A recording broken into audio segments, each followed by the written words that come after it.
एक दिन दो मेंढक बाहर खाने के लिए गए। उन्होंने दूध की एक बाल्टी में छलांग लगा दी। बाल्टी के अतराफ बहुत चिकनाई थी और मेंढक बाहर नहीं निकल पा रहे थे।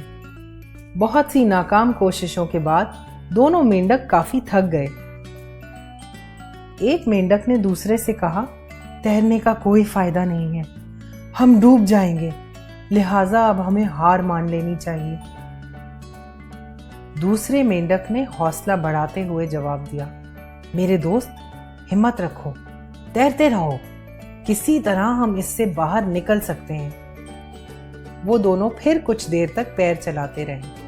थोड़ी देर के बाद पहले मेंढक ने कहा, क्या फायदा है, मैं वाकई थक गया हूं, मैं पैर चलाना रोक रहा हूं, हम बर्बाद हो गए हैं, यहां से निकलने का कोई रास्ता नहीं है।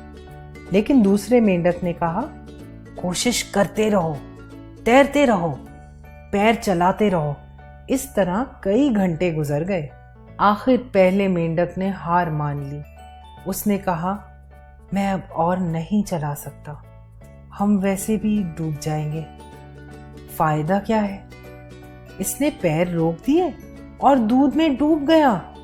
लेकिन दूसरा मेंढक पैर चलाता रहा। कुछ मिनट बाद मेंढक को अपने पांव के नीचे कुछ सख्त महसूस हुआ। वो मक्खन का टुकड़ा था जो दूध में पैर चलाने से तैयार हो गया। इस पर उसने पैर रखा और वो बाल्टी से बाहर छलांग मार के निकलने में कामयाब हो गया।